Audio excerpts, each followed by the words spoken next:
Salut tout le monde, j'espère que vous allez bien. Aujourd'hui on va se retrouver avec la vidéo résultat de NXT TakeOver London. Ça faisait très longtemps que je n'avais pas fait de vidéo résultat sur un pay-per-view NXT. Pour une raison simple, pendant un bon moment cette année j'ai arrêté de suivre NXT. Non pas car ça ne me plaisait plus, ça n'a rien à voir avec la qualité du show. Mais je sais pas pourquoi j'ai arrêté de suivre et généralement quand j'arrête de suivre quelque chose j'ai du mal à m'y remettre en fait. Du coup voilà. Et je me voyais pas en fait faire une vidéo résultat d'un pay-per-view sans avoir suivi les rivalités. Je trouve ça un petit peu bête et c'est pour ça que voilà, pendant un bon moment cette année je n'ai plus fait de vidéo résultat des pay-per-view NXT. Pour ce pay-per-view là je m'y suis remis pour une raison simple, j'ai failli aller au show. En fait j'avais réservé, enfin je m'étais déjà renseigné au niveau des hôtels, tout ça. Tout était prêt. Le seul problème en fait c'est qu'au moment de réserver les places, je me suis mis sur un mauvais site. En fait c'était un site réservé aux gens qui habitaient en Grande-Bretagne. Donc du coup je me suis fait un petit peu baiser, on peut le dire.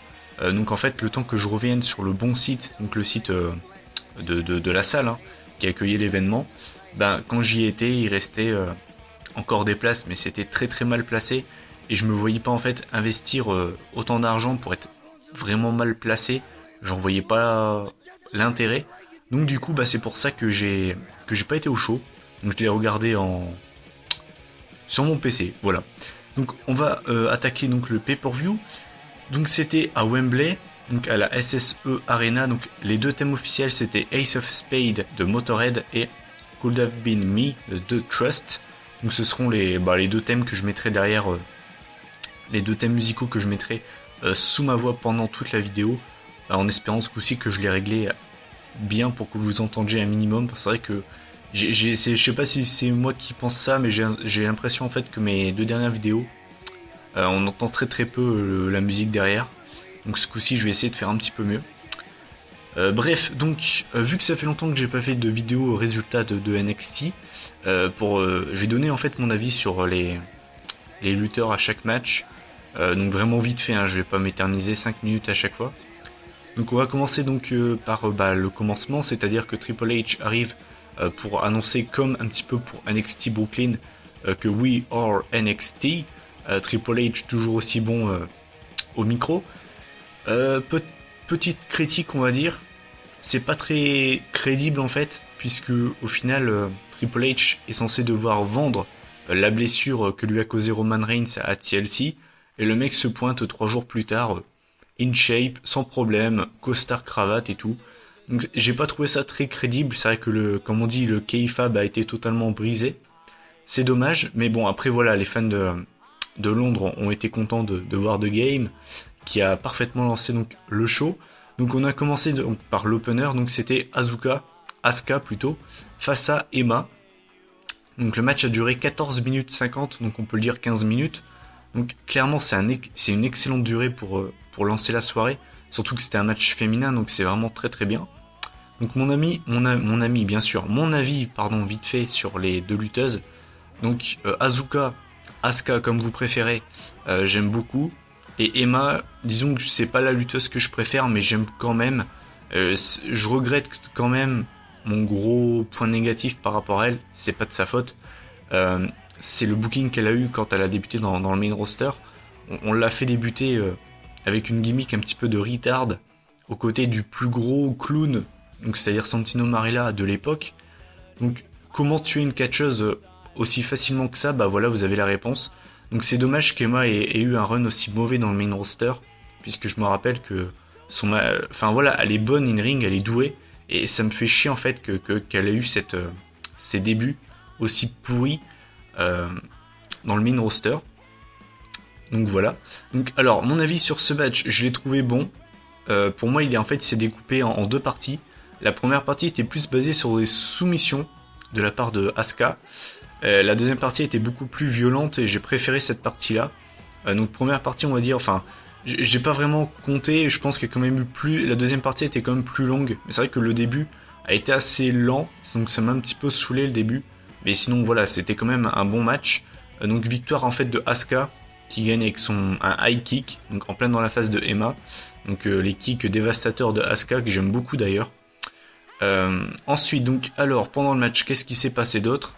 On a l'arbitre à un moment qui a été mis KO, donc en fait je crois que c'est Asuka qui a foncé dans Emma et l'arbitre sans faire exprès. Donc finalement Dana a donné une genre de sangle, je sais pas vraiment ce qu'elle a donné. Elle a donné ouais un truc de ce style-là à Emma. Et en fait Asuka lui a pris des mains. Et en fait au moment où l'arbitre revient sur le ring, donc, il a vu Asuka avec la sangle. Du coup il a failli la disqualifier. Finalement il ne l'a pas fait, donc ça s'est joué à pas grand chose. Ensuite on a eu une prise de soumission sur Emma.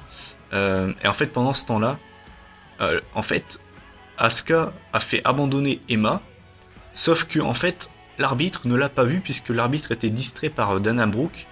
D'ailleurs au passage Dana Brooke que je n'aime pas du tout. Voilà, au moins ça c'est fait, c'est dit.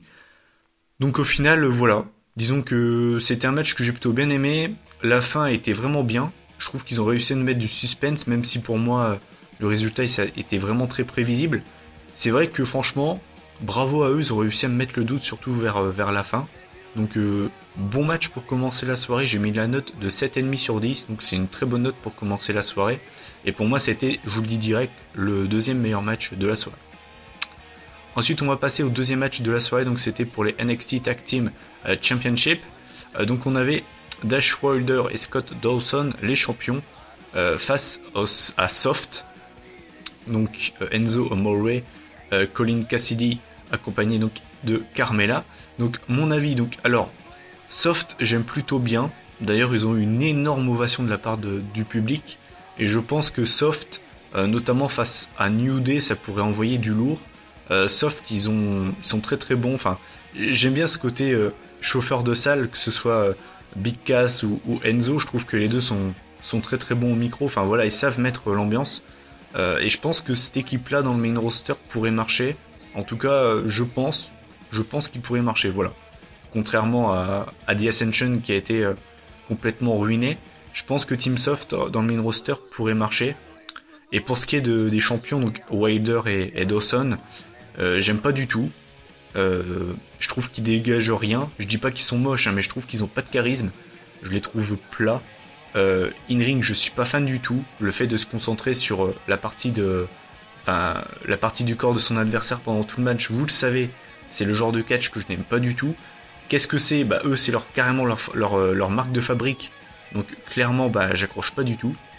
Je sais qu'il y a des gens qui aiment bien cette équipe, mais en tout cas moi c'est pas du tout le cas.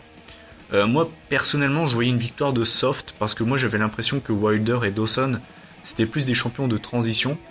Et finalement, j'ai été déçu du résultat puisque les champions ont conservé leur titre. La prise finale, ça a été en fait un shatter machine duo de la troisième corde. Donc en fait, c'est un genre de code breaker. Donc je trouve cette prise extrêmement efficace et surtout très crédible. Je pense que c'est l'une des prises de finition les plus crédibles. Voilà, enfin je veux dire, le mec tombe de la troisième corde et se prend 2 genoux directement en pleine face. Si ça c'est pas crédible, je sais pas ce qui est crédible alors. Donc c'est vrai que leur finisher est très crédible, voilà. Après mon avis sur le match en lui-même, je l'ai pas trouvé foufou. Il était bon, voilà, c'était un bon match tag team. Mais pour moi ça s'arrête là, voilà. Il avait vraiment rien de spécial pour moi. Il était correct, ça s'arrêtait là. Qu'est-ce que j'ai noté ? Donc le match a duré 15 minutes encore une fois, donc encore une fois c'est une très bonne durée. Et j'ai mis la note de 7 sur 10, donc voilà, j'ai rien d'autre à dire sur ce match parce que voilà, je l'ai trouvé sympa, il était bien, ça s'arrête là, voilà, il était bon, mais rien de plus. Ensuite, on va passer au troisième match de la soirée, c'était un match simple, il n'y avait pas de titre en jeu. C'était Baron Corbin de Lone Wolf contre Apollo Crews. Donc c'est le match le plus court de la soirée, il a duré 11 minutes 40, c'est quand même une bonne durée quoi. Donc mon avis sur les deux catcheurs, donc alors Apollo Crews j'aime beaucoup, il ressemble quand même pas mal à Bobby Lashley. Ce que j'aime beaucoup en fait c'est que c'est un catcheur qui a vraiment, voilà c'est un tank le mec, mais il est très agile, donc j'aime beaucoup Apollo Crews. Et Baron Corbin, pour vous dire, hein, pour vous donner un petit peu sur l'échelle de je n'aime pas la personne, vous voyez Roman Reigns, et bien même Roman Reigns je pense que je l'apprécie encore plus. C'est pour vous dire à quel point Baron Corbin je le porte pas dans mon cœur. Je le trouve in-ring absolument nul. C'est-à-dire qu'en fait, il est encore pire que Roman Reigns. Il a 3 prises dans son arsenal. En fait, Baron Corbin, je vais vous faire une métaphore, mais en fait, il a tout pour vous plaire, mais en fait, c'est un gros flop. En fait, disons qu'il a une entrée sympa, il a un thème d'entrée sympa, il a une musique sympa, il a une prise de finition vraiment bien. En fait, c'est un peu comme un cadeau, donc c'est-à-dire quand vous voyez l'emballage, vous vous dites waouh, enfin oui, en fait vous avez un cadeau devant vous, en plus ça va coller parfaitement à la période, vous avez un cadeau devant vous, qui est donc un grand cadeau, un grand emballage, donc vous vous dites waouh, ça va envoyer du lourd. Et en fait, quand vous l'ouvrez, vous avez une casserole. Et bien Roman Reigns, lapsus révélateur, Baron Corbin, c'est exactement pareil. Il a tout, mais en fait rien à la fois. C'est compliqué à dire, mais pour moi, voilà, in-ring, il est absolument nul. Donc, je vous laisse deviner ma réaction quand Baron Corbin a gagné.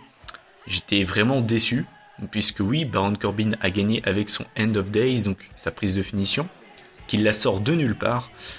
C'est vraiment le Roman Reigns de NXT, voilà, donc ça c'est mes notes, hein, clairement. Il y a également eu, et ça j'ai beaucoup ri en l'entendant, il y a eu un chant Botchamania pendant le match, donc ça m'a fait beaucoup rire. Dédicace à Baron Corbin, ils l'ont également insulté. Je sais plus ce qu'ils lui ont dit, mais je crois qu'ils lui ont carrément dit fuck you Baron, un truc comme ça. Donc clairement, très bel accueil, hein, Baron Corbin. Et pour ceux qui me diraient, oui, il fait bien son taf, il se fait siffler, il se fait pas siffler parce qu'il est bon dans ce qu'il fait, il se fait siffler parce qu'il est nul et que les gens l'aiment pas vraiment. Donc voilà, c'est un heel, il se fait siffler mais parce qu'il est mauvais, c'est pas parce qu'il fait bien son taf. Donc vraiment déçu pour Apollo Crews, vraiment déçu pour lui, parce que j'étais presque persuadé que c'est lui qui allait gagner. Voilà, il a fait ses débuts dans le main roster, on va dire récemment. Il était invaincu, en tout cas au show télévisé, je sais pas au house show, mais en tout cas show télévisé, c'est sa première défaite. Et je le voyais gagner, je le voyais bien être le prochain number one contender pour le titre de NXT. Donc déçu pour lui, déçu du résultat final, et le match m'a vraiment pas emballé. Non pas parce que Apollo Crews était dans le match, mais parce que Baron Corbin est dedans. Et en plus de ça, j'ai vu une news. Apparemment, Baron Corbin pourrait être le prochain challenger au titre. Donc autant vous dire que c'est beaucoup quand même. Hein. Vous avez mis Roman Reigns champion à Raw. Baron Corbin number one contender. On va éviter les gars. Pas tout d'un coup s'il vous plaît. Hein. Là c'est quand même beaucoup d'un coup là. Donc... la note finale de ce match, j'ai mis 6 sur 10 et franchement, après recul, je trouve que j'ai vraiment été gentil avec. Je pense que ça méritait même 5 parce que vraiment je l'ai trouvé vraiment pas terrible, donc voilà. Ensuite, on va passer à l'avant-dernier match de la soirée, bah oui, parce qu'il y avait seulement 5 matchs dans la soirée. Donc c'était pour le NXT Women's Championship. Donc on avait Bayley face à Nia Jax, la cousine du Rock. Donc mon avis sur les deux lutteuses, Nia Jax, disons que c'est pas la catcheuse que j'aime le plus, mais je sais pas pourquoi, mais je la trouve pas si mauvaise que ça. Disons qu'en fait, le fait qu'elle soit, que son gabarit change en fait de la norme, je sais pas, j'ai ce côté, voilà, disons qu'elle a un gabarit qui n'est pas, qu'on retrouve pas souvent, que ce soit du côté du main roster ou, disons qu'elle ressemble un peu à Karma au niveau du physique. Et c'est vrai qu'on n'en a pas eu beaucoup des divas comme ça, enfin des féminines, des catcheuses comme ça quoi. Donc c'est vrai que, voilà, disons que je la trouve correcte, voilà, pour pas être méchant, je la trouve correcte. Disons qu'au moins elle change de ce qu'on peut voir, donc voilà. Et Bayley, alors in-ring je la trouve bien, mais moi j'aime pas du tout sa gimmick en fait. Ce côté gamine de 13 ans YOLO, j'ai la ceinture YOLO papillon, je veux voir mes fans.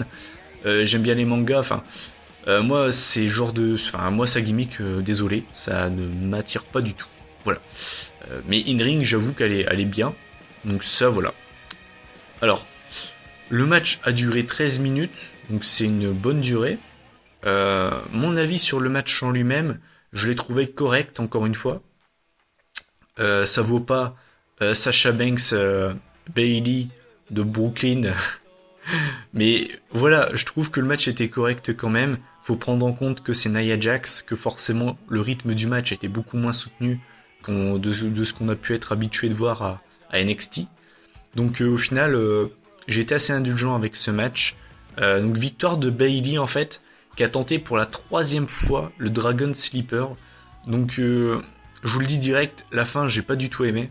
J'ai trouvé la fin, je sais pas comment vous dire ça, mais au bout de la troisième tentative, je me suis dit Nia Jax ça va la contrer, je sais pas comment elle va gagner Bayley, mais je m'attendais même à un Bayley to Bayley pour la victoire. Mais non, victoire sur un Dragon Sleeper. Le fait qu'elle le tente une troisième fois de suite, ça m'a un petit peu saoulé. Donc c'est vrai que la fin j'ai pas du tout aimé. Donc voilà, Bayley conserve. Voilà, disons que j'étais vraiment ni pour l'un ni pour l'autre. Je suis fan, enfin voilà, je suis pas spécialement fan de Bayley. Je suis pas non plus spécialement fan de Nia Jax. Donc voilà, ce résultat ne m'a absolument rien fait. J'ai mis une note de 6,5 sur 10, donc encore une fois c'est une note correcte. Voilà. Et enfin on va passer au main event of the evening, c'était pour le NXT Championship. Donc c'était le champion Finn Balor face à Samoa Joe. Finn Balor qui nous a encore gratifié d'une superbe entrée. Il est arrivé en Jack l'Éventreur, donc encore une fois superbe entrée. J'ai hâte de voir ce gars-là à WrestleMania juste pour voir l'entrée qu'il va faire. Ce sera waouh, ça va être dingue. Donc au niveau des lutteurs, Finn Balor, bah forcément j'aime bien. Voilà, j'ai rien d'autre à dire. Il a des entrées très bonnes. In-ring, il est bon. Samoa Joe, j'aime beaucoup. J'ai été très content quand je l'ai vu débuter à NXT. C'est un lutteur que j'ai connu à la TNA, avec AJ Styles, Sting, Kurt Angle, tout ça. Donc c'est vrai que Samoa Joe, j'aime beaucoup. Et clairement, j'aimerais beaucoup le voir dans le main roster. Mais voilà, tant qu'il est à NXT, ça me dérange pas non plus. Parce que voilà, quand on voit les montées des catcheurs d'NXT dans le main roster, c'est pas folichon comme on dit. Donc voilà, qui reste à NXT pour l'instant, ça me dérange pas du tout. Donc alors mon avis sur ce match, donc déjà il a duré 20 minutes, c'est le match le plus long de la soirée. Pour moi ça a également été le meilleur match de la soirée, j'ai beaucoup aimé. Fallait s'en douter aussi, je veux dire Samoa Joe, de mémoire, j'ai peur de dire une bêtise, mais il a déjà fait un match 5 étoiles contre CM Punk à la Ring of Honor. Ouais, ça doit être ça, je crois que je me trompe pas. Donc voilà, c'est un catcheur qui est excellent. Donc j'ai beaucoup aimé ce match en fait sur le fait qu'il y a eu beaucoup de contres. Donc c'était un match assez indécis. À noter que Samoa Joe a été presque autant ovationné que Finn Balor. Balor avait quand même plus de hits, enfin il avait quand même plus d'applaudissements plutôt. Mais c'est vrai que Joe avait quand même des fans. Donc c'est pas évident, surtout face à Finn Balor. Donc ça prouve quand même que Samoa Joe est reconnu par les vrais fans de catch. Donc j'ai vraiment trouvé ce match bon. Beaucoup de contres. À noter quand même que Samoa Joe n'a pas porté son Muscle Buster. Donc j'ai trouvé que c'était bien. En fait parce que du coup ça fait que la prise reste crédible. Donc du coup j'ai bien aimé le fait que ça m'a dérangé qu'il ne la porte pas, mais c'est vrai qu'après coup je me suis dit finalement c'est pas si mal que ça, puisque du coup sa prise de finition reste vraiment crédible. Il a tenté sa prise de soumission, finalement Finn Balor l'a esquivé, enfin l'a contré en faisant un double stomp. Finalement la victoire revient donc à Finn Balor avec un coup de grâce. Donc voilà, je vais pas rester très très longtemps sur ce match, je l'ai vraiment trouvé très bon, pour moi c'est le meilleur match de la soirée. J'ai mis la note de 8,5 sur 10. Donc voilà, écoutez, cette vidéo résultat est déjà terminée. Donc mon avis, c'est que c'était un bon pay-per-view. J'ai été habitué quand même à beaucoup mieux. Enfin, beaucoup mieux. On va me dire que j'ai trouvé le show moyen. J'ai trouvé le show bon. Voilà, pour moi ça s'arrête là. Pour moi il y a deux matchs qui se sont dégagés. Le Asuka Emma et le Finn Balor Samoa Joe, qui pour moi est le meilleur match de la soirée. Mais c'est vrai qu'après les trois autres matchs sont corrects. Voilà. Disons que pour moi ce show est bon et ça s'arrête là. Pour moi, si vous voulez mon avis, j'ai préféré TLC. Après c'est pas comparable. TLC a eu des stipulations. Là c'était que des matchs simples, donc on peut pas vraiment comparer. Mais c'est vrai que NXT TakeOver London ne restera pas dans l'histoire et pour moi n'est pas du tout le meilleur pay-per-view NXT qu'on ait eu l'occasion de voir. Donc en additionnant toutes les notes, on arrive à une moyenne de 7,1 sur 10. Donc c'est une bonne moyenne. C'est presque autant que... C'est même mieux que NXT, que TLC. Mais c'est pas vraiment comparable. Il y a eu plus de matchs à TLC. Là, il y en a eu beaucoup moins. Et puis voilà. À noter quand même, juste avant d'arrêter la vidéo, que Sami Zayn a fait son retour. Alors, ce n'était pas télévisé, mais la vidéo est disponible sur le WWE. Sur la chaîne de la WWE, j'ai le WWE Network forcément. Non, c'est disponible sur la chaîne de la WWE. Donc il a fait un retour en fait. Il a battu Tye Dillinger. Et donc en fait on voit son après-match sur la chaîne de la WWE. Où en gros il dit que beaucoup de choses, de grosses choses vont lui arriver pour lui en 2016. Donc je ne sais pas si cela veut dire qu'il va récupérer le titre euh, à NXT. Est-ce que cela veut dire qu'il va débuter au Rumble dans le main roster? Je ne sais pas. En attendant, Sami Zayn, ça m'a fait plaisir de le revoir. Il a un look différent. Moi personnellement, ça ne m'a pas dérangé.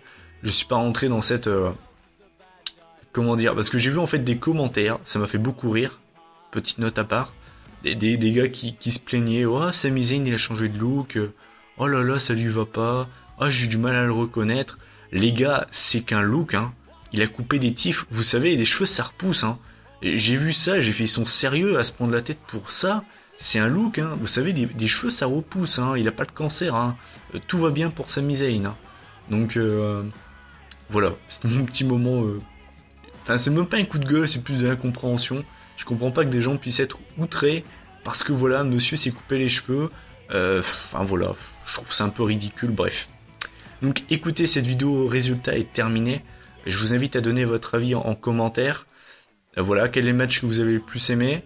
Voilà, donc la vidéo n'a pas été très longue, je me suis pas étendu très longtemps sur les matchs. En plus de ça, il y a eu seulement 5 matchs, donc voilà. Donc voilà, je vous invite à donner votre avis en commentaire. La prochaine vidéo sera sur les Slammy Awards. Elle sortira la semaine prochaine. Je peux pas vous donner de date. Voilà. En plus de ça, il y a Noël en plein milieu de la semaine, donc je peux vraiment pas vous donner de date. Si jamais ma vidéo ne peut pas sortir avant Noël, bah, je vous souhaite à tous un très joyeux Noël. Et puis on se retrouvera maximum fin de semaine prochaine pour les Slammy Awards. Et puis bah moi je vous dis donc à la prochaine. Prenez soin de vous. Salut.